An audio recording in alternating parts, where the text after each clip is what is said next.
Bismillahirrahmanirrahim. Assalamu alaikum dear students. My name is Aisha Salim. I hope you all are fine and doing well. Today we are going to discuss another topic of chapter number 10, and that is about thermal insulation. Dear students, in today's lecture the SLO we are going to cover is to explain the practical methods of thermal insulation used for constructing buildings. So हम अपने lecture को start करते हैं with a question. Quickly answer me that what happen if we start using heaters or air conditions all the time.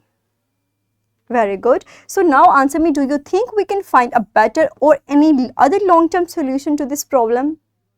Very good. तो इसी problem को reduce करने के लिए हमने एक और सोल्यूशन निकाला है जो है थर्मल इंसुलेशन. तो हमारे पास थर्मल इंसुलेशन में बिल्डिंग्स को डिज़ाइन करते हुए हम ऐसे मटेरियल्स को इंस्टॉल करते हैं जो कि विंटर के अंदर हीट लॉस को और समर्स के अंदर उसके रिलीज़ को कंट्रोल करते हैं. और इसी कंट्रोल करने की वजह से हम बहुत ज़्यादा गर्म या बहुत ज़्यादा सर्दी या गर्मी के असर से बच जाते हैं. तो हमारे पास थर्मल इंसुलेशन की कुछ टाइप्स हैं, that are slab insulation, blanket insulation and insulating boards. हम वन बाय वन इन तमाम टाइप्स को डिस्कस करेंगे और देखेंगे कि किस तरह हम इनको अपनी बिल्डिंग में इंस्टॉल करके तो इंसुलेटिंग प्रॉपर्टीज़ को अपनी बिल्डिंग इंसुलेशन को इन्हांस कर सकते हैं.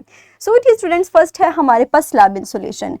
ये एक ऐसे मटेरियल्स हैं जिनमें हम फाइब्रस मटेरियल्स को इस्तेमाल करते हैं जैसे कि मिनरल वूल, कोक बोर्ड, फोम ग्लास या सेलुलर रबर, और हम इनको वॉल्स या रूफ में इंस्टॉल करते हैं और ये कंडक्शन या कन्वेक्शन के फिनोमिना को रिड्यूस करती है और इसीलिए हमारे पास बिल्डिंग के अंदर हम अपने डिजायर्ड टेम्परेचर को मेंटेन कर सकते हैं. As you can see in the given picture, this is the picture that is without insulation and this is the picture that includes insulation. तो हम इंसुलेशन की मदद से अपने डिजायर्ड टेम्परेचर को ईजिली मेंटेन कर सकते हैं. ये हमारे पास कुछ मटेरियल्स हैं जिनको हम इस स्लैब इंसुलेशन के अंदर इस्तेमाल करते हैं, जैसे फोम रबर हो गया, सेलुलर ग्लास हो गया या फिर मिनरल वूल हो गया. नेक्स्ट टाइप है हमारे पास ब्लैंकेट इंसुलेशन की. Dear students, as you can clearly observe from the given picture that these are the insulation materials that come in the form of blanket shape, और हम इजीली इनको walls या ceiling में install कर सकते हैं. और ये ऐसे मटेरियल्स के बने होते हैं जैसे एनिमल हेयर, कॉटन या वुड फाइबर्स. अगेन ये कंडक्शन और कन्वेक्शन के फिनोमिना को रिड्यूस करते हैं, उनको कंट्रोल करते हैं ताकि बिल्डिंग के अंदर आप अपने डिजायर्ड टेम्परेचर को इजीली मेंटेन कर सकें. नेक्स्ट है हमारे पास insulating boards. So what students, हमारे पास इंसुलेटिंग बोर्ड्स ऐसे मटेरियल से मिलकर बनते हैं जिनकी थर्मल कंडक्टिविटी बहुत लो होती है और अगेन ये आपकी कंडक्शन और कन्वेक्शन के फिनोमिना को रिड्यूस करते हैं, उनको मेंटेन इस तरह करते हैं कि आप इजीली डिजायर्ड टेम्परेचर को मेंटेन कर सकते हैं और ये आप अपने वॉल्स की इंटीरियर लाइनिंग में इस्तेमाल कर सकते हैं. उसके अलावा they can also be used for the partition walls and their purpose is to improve thermal insulation inside the buildings. हमने जितनी भी 3 टाइप्स अपनी पढ़ी हैं, इन तमाम टाइप्स का मकसद ये है कि आपकी बिल्डिंग के अंदर आप अपना डिजायर्ड टेम्परेचर इजीली और बाआसानी आप उसको मेंटेन कर सकें. अब इसके हमारे पास कुछ बेनिफिट्स हैं जो कि हमने अपने लेक्चर के स्टार्ट में देखा कि हम किस तरह ऐसा मेथड इस्तेमाल करें जो कि लॉन्ग टर्म हो और जिसको हम ज़्यादा अच्छे तरीके से इस्तेमाल कर सकें विदाउट कॉजेज एनी पोल्यूशन और without increasing our electricity bills. तो हमारे पास ये इस तरह के जो टाइप्स हैं ये एनर्जी कंजम्पशन को रिड्यूस करती हैं. इसके अलावा it also lowers the bill and provide long term savings. Further, the most important benefit is it can reduce the carbon emission जो कि environment के लिए बहुत ज़रूरी है. It also supports the environmental sustainability. But now the question arises that what happens if we forget to अगर हम अपनी बिल्डिंग के अंदर इन इंसुलेशंस को कंस्ट्रक्शन के वक्त इंस्टॉल करना हम ना इंस्टॉल कर सकें या हम उसको भूल जाएं, तो उसके बाद हमारे पास क्या हल है? क्या हम दोबारा भी इनको इंस्टॉल कर सकते हैं? अगर या उसके अलावा हमारे पास कोई ऐसा रास्ता है जिसके ज़रिए से हम एनर्जी की एफिशिएंसी को इम्प्रूव कर सकें, अपनी बिल्डिंग के डिजायर्ड टेम्परेचर को मेंटेन कर सकें? तो क्या आपके पास इस क्वेश्चन का कोई आंसर है या कोई हल है जो आप बता सकते हैं?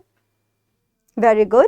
सो डियर स्टूडेंट्स, हमारे पास फर्दर भी कुछ तरीके हैं जिनकी मदद से हम अपनी इस इंसुलेशन को इंस्टॉल कर सकते हैं, जैसे कि ब्लो इन इंसुलेशन, उसके अलावा spray form insulation and insulated panels. ये कुछ तरीके ऐसे हैं जिनको आप इस्तेमाल कर सकते हैं इवन आफ्टर द कंस्ट्रक्शन, और ये आपको टेम्परेचर कंट्रोल करने में बहुत मदद देंगी. फर्दर हमारे पास एक वर्कशीट है जिसका लिंक आपको इसी वीडियो के डिस्क्रिप्शन में अवेलेबल होगा. आप इजीली इस लिंक पे क्लिक करके इस वर्कशीट को ओपन कर सकते हैं और इसे सॉल्व कर सकते हैं. तो जल्दी से अपनी वीडियो को पॉज कीजिए और इस वर्कशीट को सॉल्व करें. वेरी गुड, मुझे उम्मीद है कि आपने इसको इजीली सॉल्व कर लिया होगा. Now that is your homework. You have to sketch a building with methods of thermal insulation. You can easily, आप इसको बनाएंगे और उसके बाद आप अपनी क्लास फेलोज एंड टीचर्स के साथ शेयर करेंगे. What you have to do, you have to sketch a building, उसका फ्रंट व्यू और उसका साइड व्यू. फर्दर आप इंडिकेट करेंगे कि where thermal insulation will be applied. Also you have to label the different insulation materials like walls, roofs या windows. उसके अलावा आप बताएंगे कि किस तरह आप समर या विंटर सीजन के अंदर in insulation the most by using the most appropriate insulation methods आप किस तरह से विंटर या समर के सीजन में हीट के गेन को या हीट के रिलीज को आप कंट्रोल कर सकते हैं. Clearly label each part of the building with material insulation methods used such as mineral wool on the roof and pulpwood boards for the walls. आप इस तरह से प्रॉपर मेंशन करेंगे और बताएंगे कि आपने बिल्डिंग के किस हिस्से पर आपने कौन सा इंसुलेशन मटेरियल इस्तेमाल किया है. मुझे उम्मीद है कि आप इस स्किल को इजीली अचीव कर लेंगे. And that's all about today's lesson. So dear students, ये था हमारा आज के हमारे चैप्टर का लास्ट टॉपिक. इंशाल्लाह अगले लेक्चर के अंदर हम कुछ एक्टिविटीज़ के जरिए से और एक माइंड मैप के जरिए से अपने चैप्टर को रिवाइज करेंगे. तो डियर स्टूडेंट्स, तब तक अपना ख्याल रखिएगा. Thank you very much and अल्लाह हाफिज़.